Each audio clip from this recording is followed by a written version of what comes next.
I was asked to do this, I was a little bit nervous, and I thought, okay, I don't want to mess this up. So, to give me a little confidence, if you see me looking at my phone tonight, I'm not being rude. I actually downloaded the video of Steve Harvey presenting Miss Universe with her award. If you haven't seen that, you need to look at it. It's extremely painful. So, that's going to be my confidence booster tonight, so bear with me. We'd also like to thank everyone for attending tonight, our 2016 State of the Cities address, and especially since you're not out checking your lottery numbers, that's important. We appreciate that very much, and good luck to everybody here. I want you to know that this is presented by the Monmouth Independence Chamber of Commerce, and we appreciate everything that they do to help build the community here. We'll talk a little bit about that later. All right, we'd also, as we start off tonight, we'd like to thank is Dr. Fuller, I see his lovely wife over here. Okay, great. All right, Steve, thank you very much. But Mrs. Fuller, thank you very much for being here tonight. Love to see you. And we'd also like to thank Western Oregon University for providing the facilities tonight and for waiving the fees for us. That was very much appreciated. We also like to thank the Warner University Center staff for the setup and also the WOU catering for taking care of the refreshments in the back, and feel free to help yourself with those after the event tonight. All right, so I was asked to answer a couple questions here tonight. One was, I'm going to read the questions to you. What is the role of the Chamber in our community and how that connects with this event, the Chamber? Second is how the cities, university, residents, businesses, and organizations create one community. And I was thinking about that, and I think the key word for me there is the word community. We have a client who has nothing to do with their product, their service has nothing to do with t-shirts. I mean, absolutely nothing. But they order and sell more t-shirts than any other client we have besides Western Oregon University. And I was thinking about them and the reason for that. And the reason for that is this client's done a really good job of building a community around her service, around her product. She just doesn't have a good product, which she has, but she also has built a community. And that community, you could take her shirt, and if you took it out to the mall and you set it next to somebody else's shirt with their logo on it, a more recognizable logo, they'd probably buy the more recognizable logo, wouldn't know what hers was, okay? She's a small business. But if you take her shirt and you put it in front of her community that she's created, they sell like that, okay? Because people love her, they love her product, they love being part of that community. And I think that's really what the Chamber is all about, and I think that's really what Western Oregon University is all about, is building a community. Okay, my kids live here, my family lives here, and it's been a wonderful place for us to be. That community that we build trust here, we build value here through the service that we provide to the students and to the residents and to the businesses, and we build friendship. And I think that's something everybody wants to be part of, and everybody wants to be, or everyone is attracted to. So I think as long as we continue to focus on that and building community together as two cities, we'll continue to attract good people that will help build this up and make it a great place, which it already is a great place. I hope you feel that way. I do. Definitely love living in this area. All right. And tonight we're actually going to learn through the mayors and our provost a little bit about what's going on with Western Oregon University and also the two cities. So I'm at this time going to turn over some time to Provost Steve Scheck, and he can tell us a little bit more about Western Oregon University.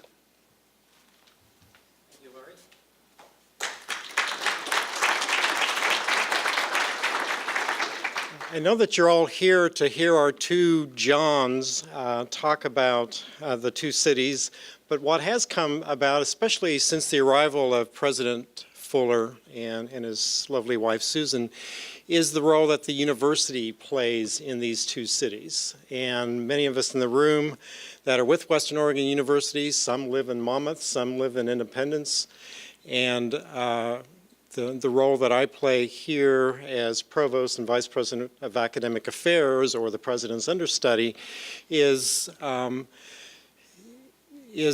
partly the role of how does the university integrate with the two cities. And these roles are myriad in terms of nature. Many of you have engagements with our students, engagements with faculty, with staff, and the like. But I'm also happy to see you here this evening, not at a cultural event, with the fabulous Smith Fine Arts series that we have on this campus and many other free musical and theater performances that we have, as well as athletic events. That it is a university, it is a place of intellectual pursuit, and we certainly want to invite you to keep coming back and not just to hear to our two mayors once a year. But with that, what I do not have a prepared speech for giving the great detail about this. What we really want to do is to have you feel that you're part of our community every year when President Fuller gives the State of the University address. And the community is invited. It's every September, the second Wednesday typically in September. And you are absolutely welcome to come to campus as well as any of the other times of the year. But officially, President Fuller couldn't be here tonight. He's off doing business for the university. And therefore, I have the pleasure of greeting you and welcoming you to our campus. So I'm looking forward to hearing from our two mayors. Larry?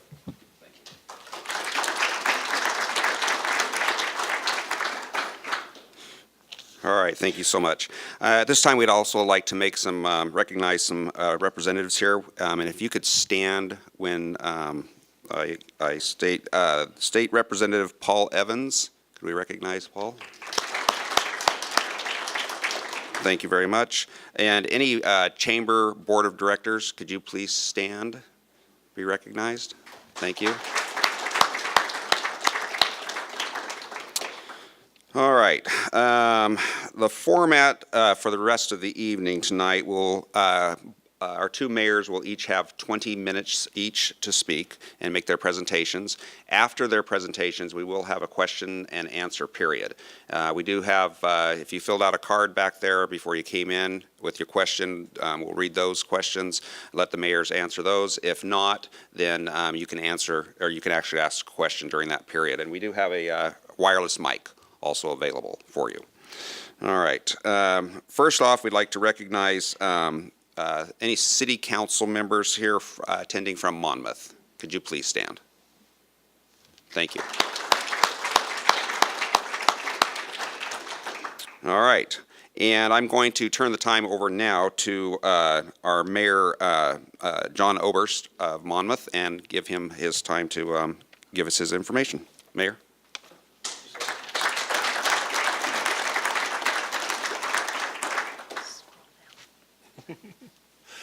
Good evening, ladies and gentlemen. Thank you for coming tonight to the first of what I hope becomes a new tradition in our community, an evening State of the City's presentation.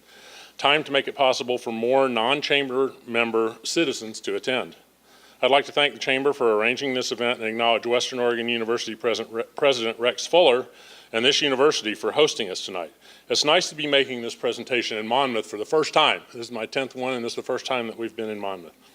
Over the 9 years that I've served as its mayor, the city of Monmouth has changed. We've grown quickly at times, slowly at others, but always with the continued renaissance downtown. Western Oregon University's enrollment has grown significantly, and Western is now independently governed. Monmouth's government has done an amazing amount of work on its infrastructure over those 9 years, with more on the horizon. When you are in the middle of an effort like this, it's sometimes hard to gain a sense of how the work you're doing is perceived by others. There are many ways to measure the performance of city government. One might ask, how does our tax burden compare to other cities? And are our citizens getting their money's worth? How are the city's finances? Are projects that benefit the public getting done? What do outside entities like bond rating agencies think of the city and how it's run? How's Monmouth doing? We decided to ask the only people whose opinion truly matters, and that's our citizens. According to them, we're doing great. People love living here. They feel safe, they like the services Monmouth offers, and they feel they're getting a great deal for the funds they're providing to the city. Interestingly, when our process also reached out to people who are not Monmouth citizens, such as visitors and those who work here but live elsewhere, they were impressed with what we're doing as well. Barney and Worth, the consultants who helped us with the Monmouth Engaged process, had a number of very telling comments about their experience here. Based on their work in other communities they'd served, They noted the extremely high rate of participation on the part of Monmouth's residents. They were amazed at how positively the citizens regard Monmouth's government. They commented that in most communities, specific dark clouds would be noted by participants. For example, high crime or poor streets or bad utilities. They heard next to no major negatives from Monmouth citizens who participated. I see all of that as a validation of what we've been doing. What's the state of the city of Monmouth? According to the people who live here, we're doing very, very well. I believe strongly that cities have some basic chores that are their primary duties, duties that must take precedence over all others. Plentiful clean water, good streets, effective policing, and critical public works like sewage treatment are core duties that cities of any size must provide for their citizenry. When those basics are addressed, cities can turn to amenities like parks, libraries, public gathering places, and recreation programs. Also on the list of expanded basics is some sort of economic development effort. Economic development can take many guises. A city could choose to work to land some sort of industrial expansion, or it could help local businesses prosper. One very effective approach is the National Trust for Historic Preservation's Main Street program. Based on experiences in city after city across America, that program offers a simple piece of advice for any economic development effort. Start with the infrastructure, so we did. A full listing of all the projects Monmouth has completed during my time as mayor is long and really amazing, so I promise to only hit the highlights. With the city's basic responsibilities in mind and preparing infrastructure for growth as a guiding principle, over the past 9 years, our Public Works Department has completed an amazing set of improvements, all the while maintaining their usual sterling level of service. The major projects completed include dredging of the sewage lagoons, and the addition of aeration to them. It's doubled the capacity and extended their useful life perhaps by decades. I didn't know you could have a picture of a sewage lagoon that looked that good with the mist rising from the water. I was amazed when I first saw that. We built a new 2 million gallon above ground storage tank, and they perform critical maintenance on other tanks. We're also developing new water sources. Coming soon, we'll see a major upgrade to Public Works headquarters, building and storage yard at the S-curves. And just a hint, we're going to have to change the sign. Monmouth is one of a relative handful of Oregon cities that has its own power company. Not to be outdone by Public Works, Monmouth Power and Light has worked through a variety of projects of their own, with a major one on the horizon. The biggest and most obvious success was the construction of the new substation on the south edge of town, making Monmouth the only community in Polk County with a redundant power supply. Monmouth Power and Light created its own energy efficiency program when Bonneville Power Administration cut back on theirs. The result's been to minimize the purchase of more expensive Tier 2 power, which has kept our electric rates about half of what those around us pay. We also took advantage of LED streetlights and made a major savings both in long-term maintenance and in the cost of running those streetlights. Love them, they're great. Thank you, Scheck. And most exciting, Monmouth Power and Light will soon have a new headquarters facility on the south edge of town near the substation. This marks the second of 4 building updates called for when we did our facilities review a few years ago, and clears the way at the S-curve site for the earlier noted restructuring of Public Works facilities. The Public Works facility constitutes the 3rd upgrade, by the way. That leaves us 1 more to go. In the transportation arena, we've completed 3 major projects with 2 very significant projects coming our way in the future. Most critical to the safety of school-age kids was the Talmadge Road curb and sidewalk project, which was done in conjunction with Polk County. This one traversed some city land and some county land, so we couldn't, either one of us, do it ourselves. So we got together with the county and made it work. Great project. More visible was the S-curve reconstruction, with half of that down and half of it to go. The Main Street Streetscape project enhanced downtown and completed a project started in 2000. We were able to get ODOT's permission to add a crosswalk at Madrona Street in 99. We're trying to get a pedestrian-triggered flashing light there. One of Monmouth's realities is that our arterial streets are also state highways, and not owning those roads can be a curse in this case. We have to follow their rules for their facilities. It can be a blessing as well, however, because ODOT maintains and occasionally improves those streets. In the summer of 2017, ODOT will reconstruct the second half of the Main Street S-curve with work extending west to Heffley Street at the top of the hill. The project will add curbs, sidewalks, planter strips, true bike lanes, storm drainage in the center left turn lane. And then postponed until the summer of 18, you all probably noticed the resurfacing on 99 north of town. That was going to extend all the way to the south edge of town. And ODOT realized that they really needed to do some more extensive work in Monmouth, and that was going to also be next summer. That's now been pushed back to 18, but we're going to see a major reconstruction of Highway 99 through downtown Monmouth.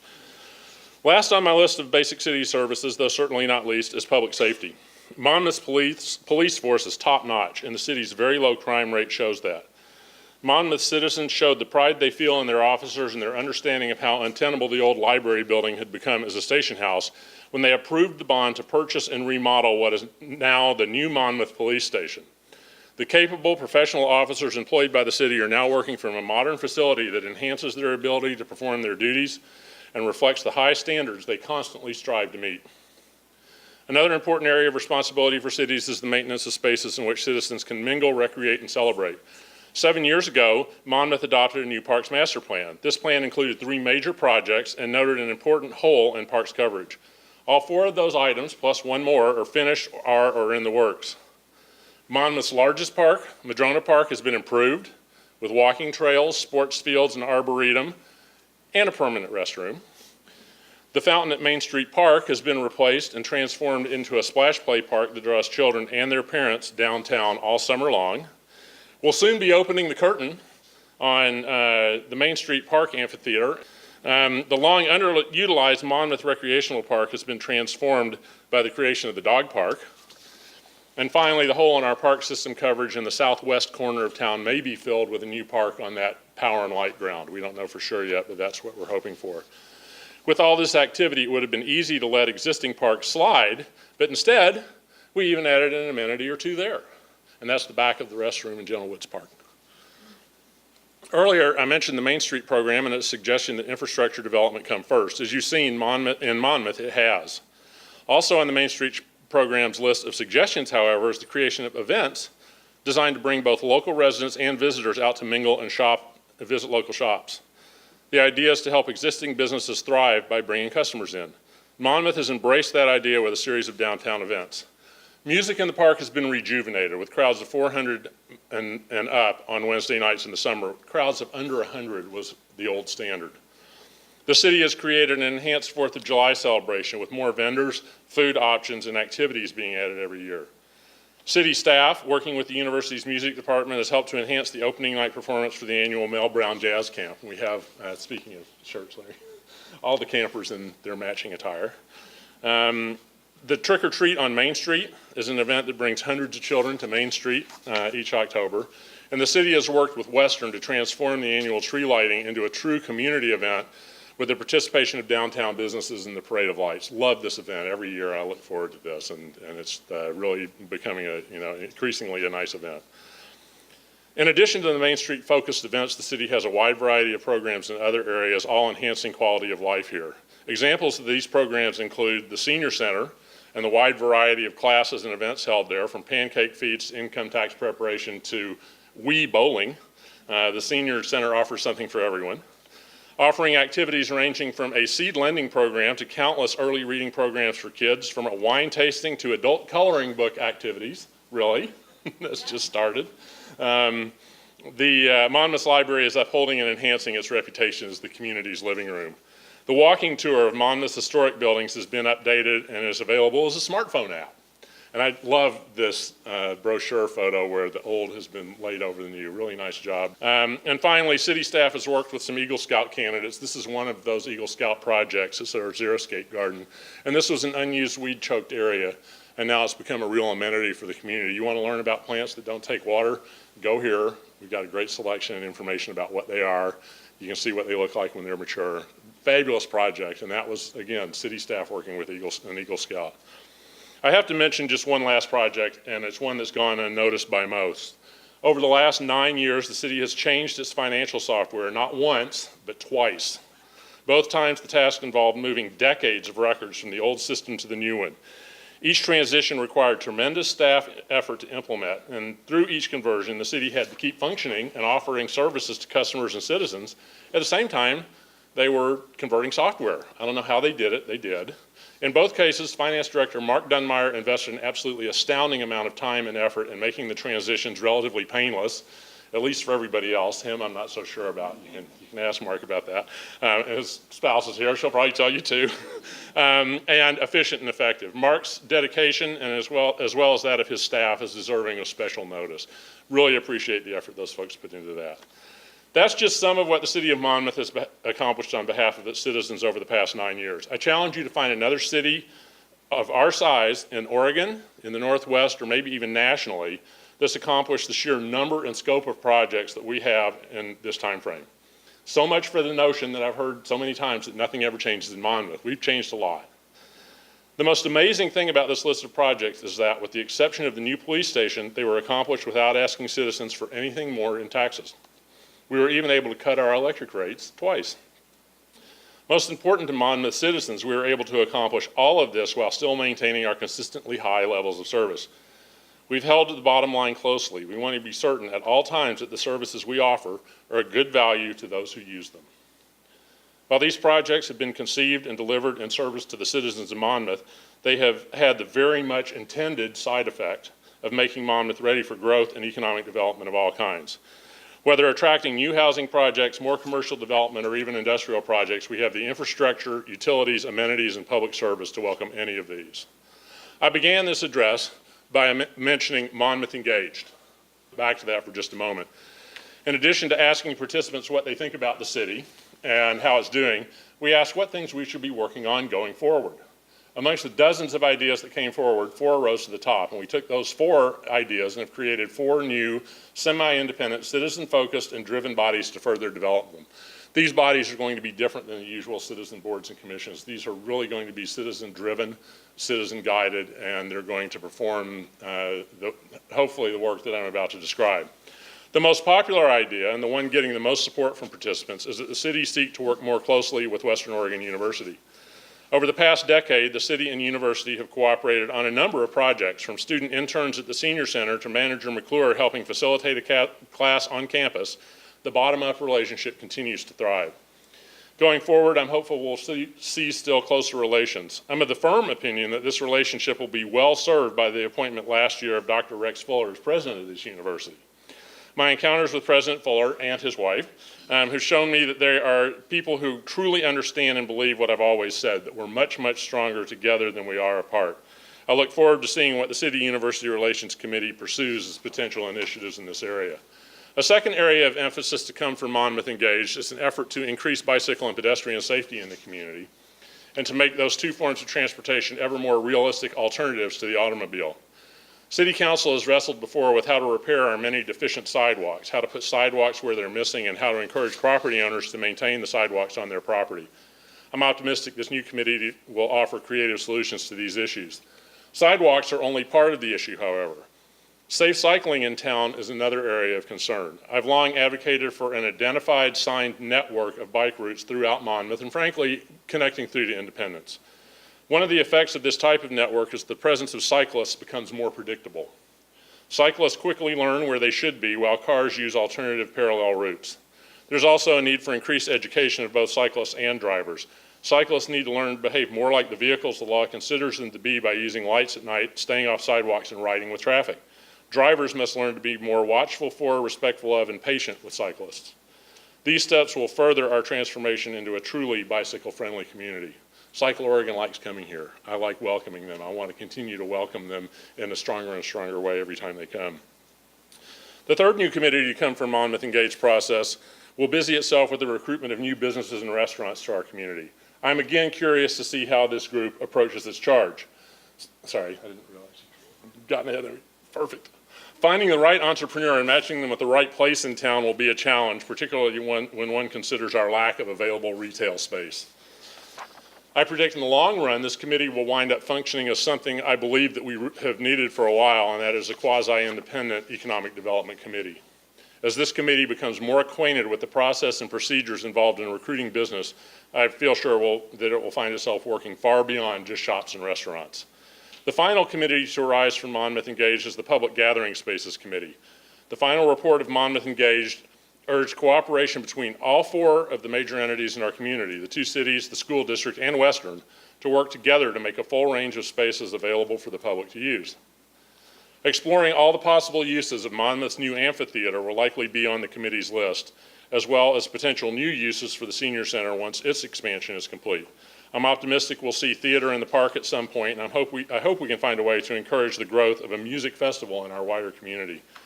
One final note on this committee, its membership includes Independence Councilor Marilyn Morton, which seems to me ought to really help with that goal of having the two cities and the university and the school district all working together. Our entry sign on the highway brings us full circle.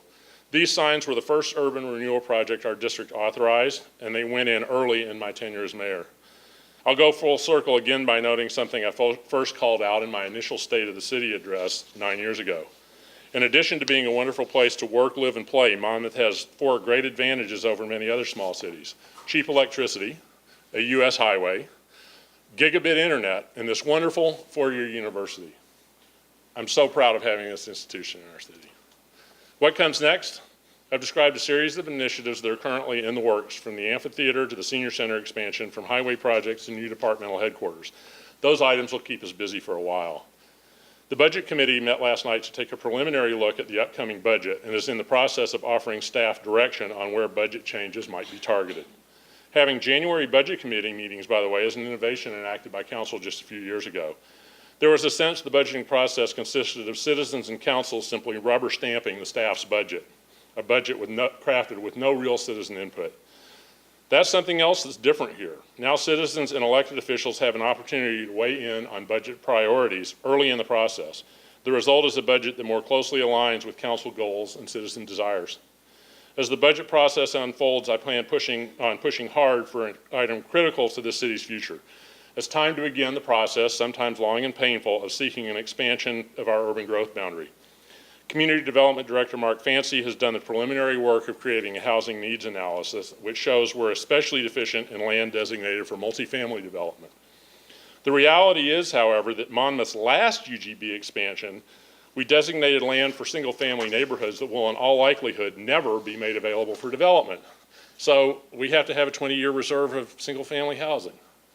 A big chunk of it will never be built, which means we can't add more land for single-family development. We're in a real tough situation. I'm hopeful the Department of Land Conservation and Development will recognize this issue and allow us to add some land designated for single-family development as well. I've listed the things we've done, the things we're doing, some of the things we hope to do. I want to make it clear we couldn't have done any of this without the support and hard work of our citizen boards and commissions and the general broad support of our citizens. I want to thank the volunteers that make this city run. You're often invisible to the citizenry at large, but we on council know how critical your efforts are to the functioning of this city. Staff does an incredible job with the resources at hand, but couldn't do much of what it does without the help of volunteers. Again, thank you. I also want to thank all the individuals who stepped up to serve as city councilors. Despite an almost total turnover in membership since I was first elected, the Monmouth City Council has continued to function at an extremely high level. We have a wide range of ages and experiences, philosophies and personalities, and while the details of Council's vision and long-term agenda have shifted with changes in membership, the bottom line has not. There's been an unwavering desire to make Monmouth an ever better place to live, to give citizens value for their tax dollars, and to be careful stewards of the city's future. I want to thank all those who've chosen to serve on council for their dedication, both to this city and to their positions as community leaders. And I've got 3 current councilors here now. I have a former mayor. I ran into Paul, and I still call him Mr. Mayor, even though he's now a state representative. Independence councilors, same thing. Those of you who stepped up to serve, it's a really important thing for this community. I decided to run for mayor 9 years ago in part because I was tired of hearing from a certain element in our nation that government is, in effect, inherently evil. One need only look to the Malheur Wildlife Refuge for an example of what I'm referring to. I hold a more optimistic view that we are our government, and we get the government we're willing to work to attain. Government isn't evil, it's necessary. It's all of us pulling together to make life better for, well, all of us. Government does things that individuals and private businesses aren't likely to do, and at a cost to citizens that is frequently lower than when those same functions are privatized. Government makes mistakes. It's not perfect. But good government, carefully run, can do amazing things for the people it serves. I've insisted that we always be honest and straightforward with Monmouth citizens. I feel attempting to sugarcoat or spin difficult issues only leads to disillusioned and disappointed citizens in the long run. The spin eventually runs down and the sugarcoating dissolves. I believe that this more direct approach is part of what's led to Monmouth's highly successful interaction with its citizens. When we describe an issue or explain a problem, Monmouth citizens know that we're being honest in what we're saying. They may disagree with us. They may wish for another outcome, that they know they're getting truthful information about the issues. At the end of the day, that makes moving difficult issues forward both easier and more satisfying to all involved. There are no doubts about hidden agendas or unstated outcomes. And I just wish government at upper levels in our state and nation could do more of that and less waving of the cape for the base. I believe we'd be considerably better off for the effort. And I apologize for my shift to the philosophical, but I feel it's important to touch from time to time on why are we here? In the case of city governments, we're here to make our community a better place, a more complete place, and a place that people are proud to call home. The state of the city of Monmouth is measured by our citizens. Our progress and our goals is strong and growing stronger every year. Thanks for your kind attention. I'd like to finish by acknowledging the help of Monmouth staff in rounding up the images for this presentation, and the mayor's personal IT department, my son Ian, for help in its preparation. That's all.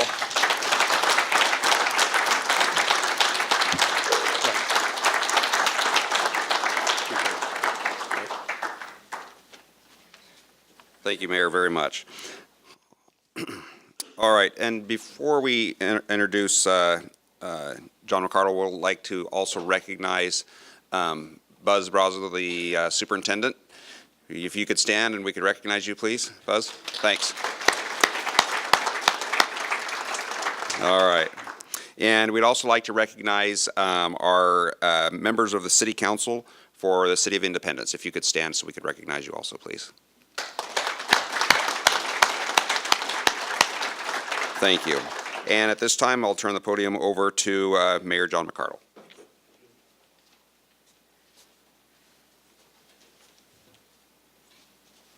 I like this idea of just.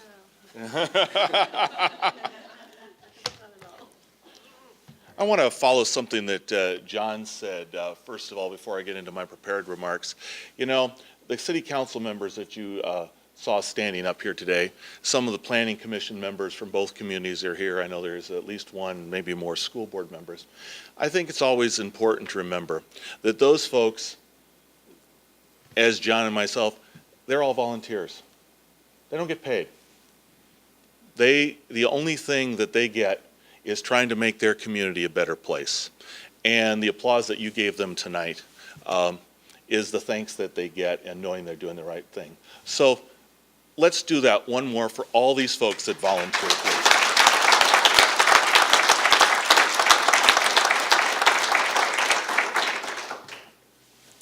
Well, I'm happy to be here, and I want to thank the Chamber for continuing to do this and allowing us to speak to some of the leadership of the community and through the video, the rest of the members. There's a lot of things that have been happening in Independence in the past year. I'm here to share a little bit about where we've been, where we're going. And the prospects are bright. We're on firm ground financially. The local and the national economy is growing, and Independence is prospering. We've got new businesses that are opening. Others are growing and many are hiring. This didn't happen by accident. As many of you know, I have a bit of an athletic background, and this is something they taught us early on, that luck doesn't happen. You got to prepare, you got to plan, and you got to have it mesh with opportunity. Then good things can happen. In Independence, we're always preparing, we're always looking for opportunity. One of the things I want to mention about opportunity is that the accreditation of our police department. This is an example of something that, you know, it's not done in a lot of places. There are only 39 cities or counties in Oregon that have reached this level, but we've achieved a level of accreditation that is an extremely lengthy effort. It brings city policies and practices in line. What it says to our citizens, what it says to our business community, what it says to our insurance companies, is that we have best practices. And this is an acknowledgement, and I need to just give a shout out to these folks for that our police department operates at the forefront of accepted procedures for law enforcement. Now, that's important. That was an opportunity. We had people who had the vision to jump on it and do this. This is a standard. This is something that's really good, and we're really, really proud of it. It's not something you're going to see every day, most likely, but it's a kind of infrastructure that's really important. The people who, okay. The reason I chuckle is because some years when we've been at the movie theater, One year they had cartoons playing behind me. And they didn't tell me till halfway through, so that's why I was chuckling. But you know, the people that founded Independence didn't just decide one day to go out on the Oregon Trail. They thought long and hard about what they were going to do, and they prepared for it the best that they could, and they turned their wagons west after that preparation. Well, we as a community have planned, prepared, and spent nearly 20 years working to revitalize our community. Even in the middle of the Great Recession, we prepared, we set the stage, we knew that opportunity would be coming, and we wanted to be ready. And ready we are. It's happening in Independence. We're experiencing strong economic growth unlike any in our history. Last year saw the completion of 3 industrial expansions and strong residential growth. The trend has continued this year, and specifically, let's take a look at the River Place Apartments. A $20 million investment of outside money showing a confidence in our community.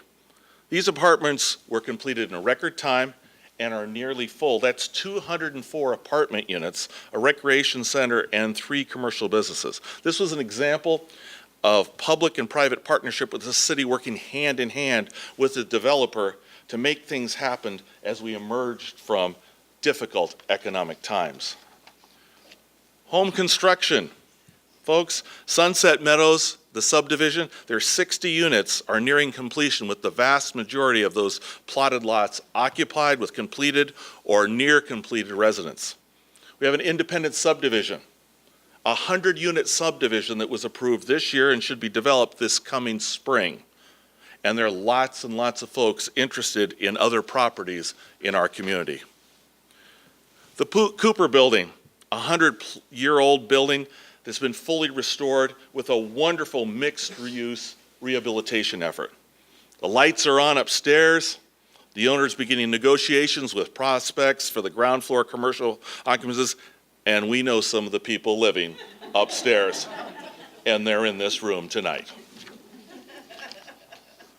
Last year, I highlighted the pending arrival of a major new employer in the community.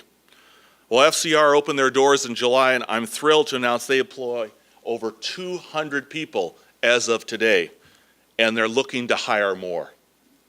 That's good work.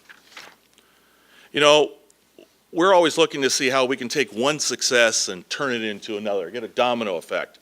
FCR was going to need some new employees, and in order to make a bigger event, they were looking for employees. So we decided, well, if they're looking for employees, other people are looking for employees. So we got together with SEDCOR and Insight and organized a giant job fair. The event featured 24 area employers representing several hundred available positions. Over 500 job seekers attended, and many got hired on the spot that day. And many employers walked away with lists of 60 to 80 people to call back and talk to.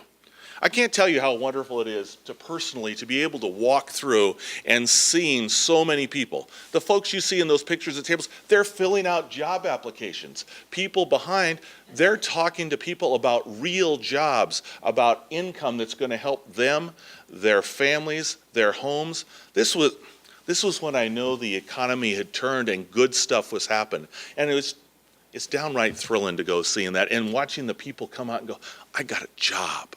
I have a place. I can help make my family's income better. And it just makes you feel so darn good. I just want to jump up and down. Even with all the growth and the activity that's happening, we continue to plan and prepare. We're always building on what's come before. Council and I had a chance to talk about water. History of water in Oregon. And one of the things that we were learning about some water right type of things.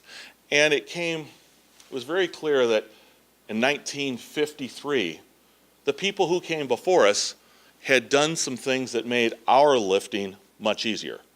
Some of you remember John Poff. He was mayor before I was born, okay? All these people that worked back in the 50s, they're now all gone.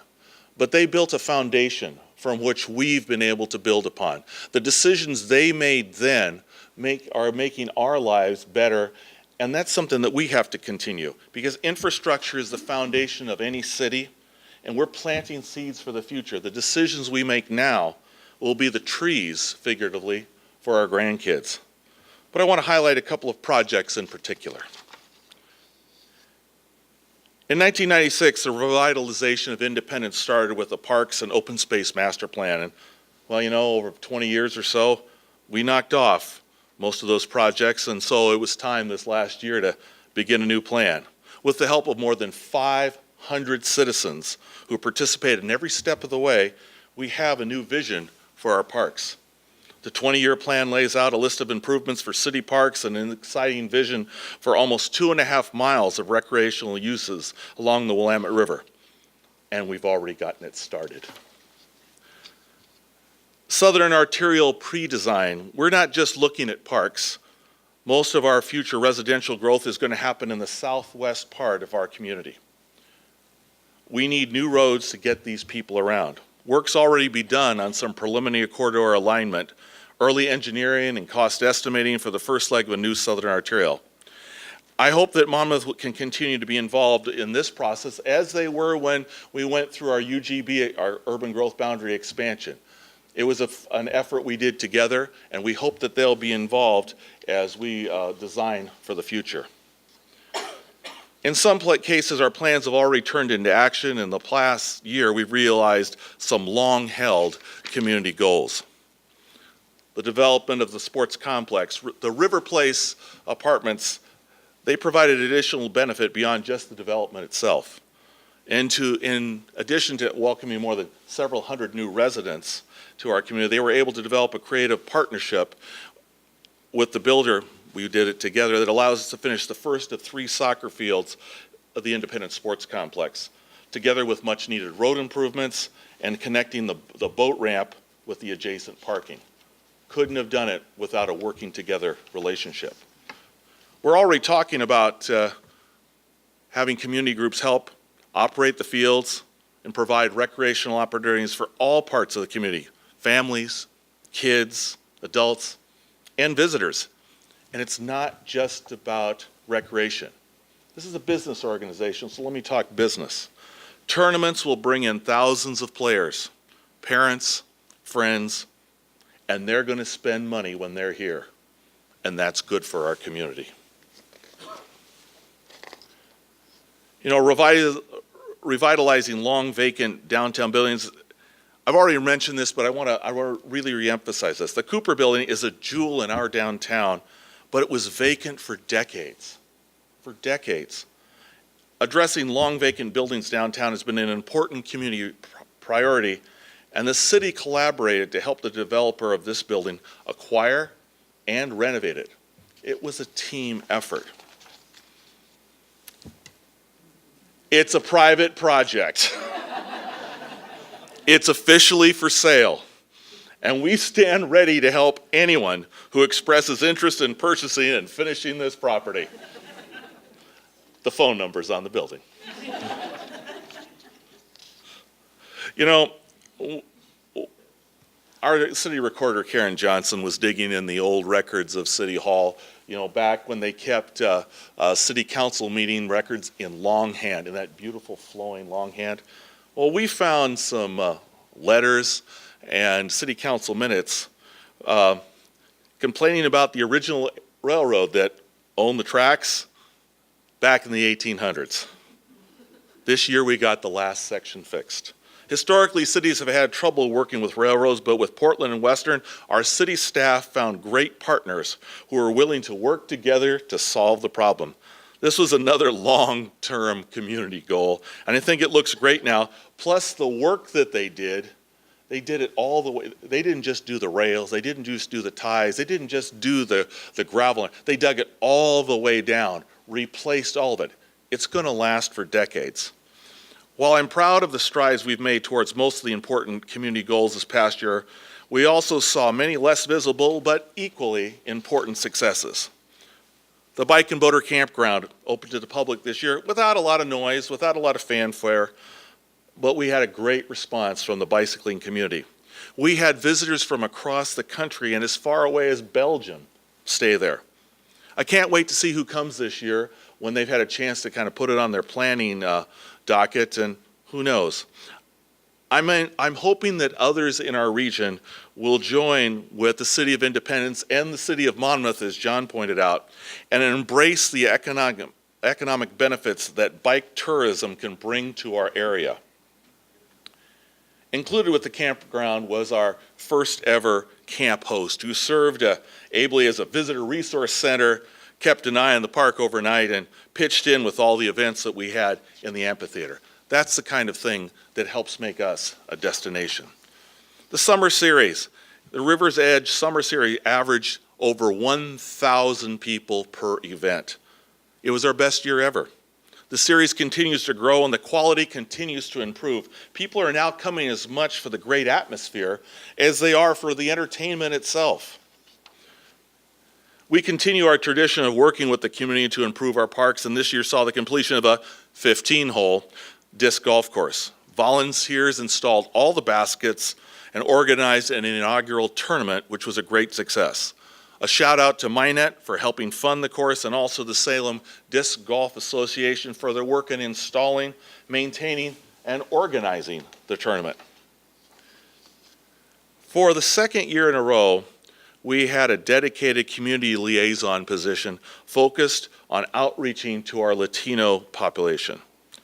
The development of a grant-funded youth garden and teaching modules have been well received.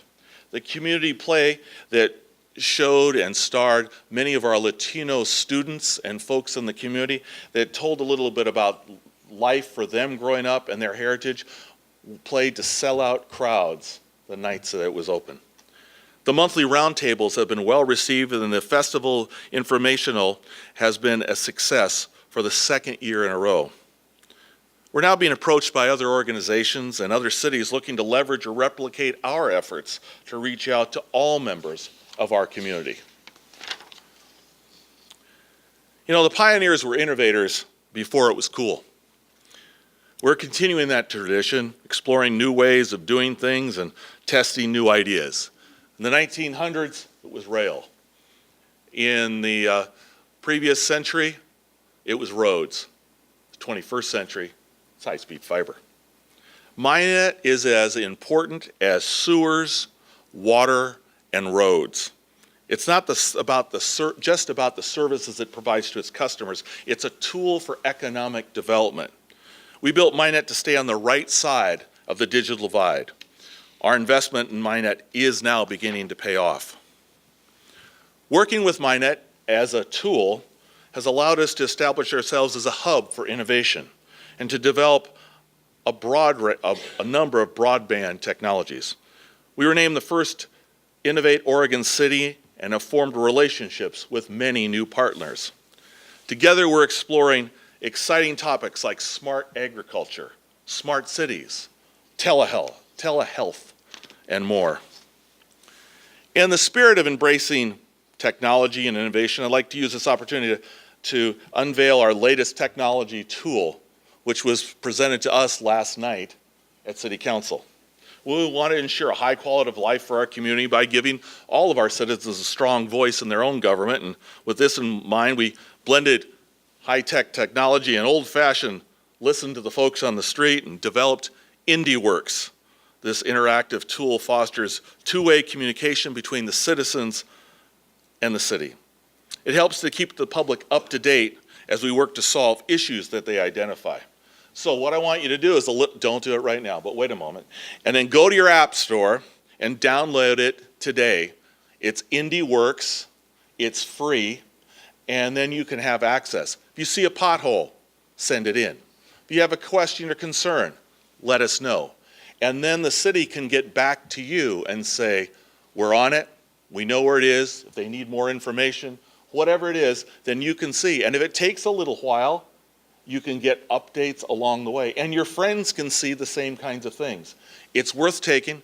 I think there's only one other city, I think it's Gresham, that's doing it in Oregon. They've been doing it in Philadelphia, and we're doing it now. It's free, it's functional, and you'll have much more, you'll hear much more about this. You know, an independence vision is important. And in order to properly prepare, it's important to have a vision and a unified understanding of where we're all going. Ever since there have been community planning efforts, our efforts have included revitalizing the downtown and reconnecting the community to the river. This year we began to undertake perhaps the most important and complex project we've ever done at the 20-acre downtown former Valley Concrete site. And folks, this is a project it's not just a big project. It's not a legacy project. It's bigger than that. This is the kind of thing that impacts communities not just for decades. We're going to be talking about this in the year 2100, so it's that big. The Valley Concrete site has been envisioned as a redevelopment opportunity since Al was a youngster. In the last years, we've been able to acquire the property and to get it shovel-ready. Our community has a vision for the site, and we invested strategically in order to make sure that it could come to fruition. The vision is to create a development that will serve to solidify Independent's position as a major mid-Willamette Valley destination.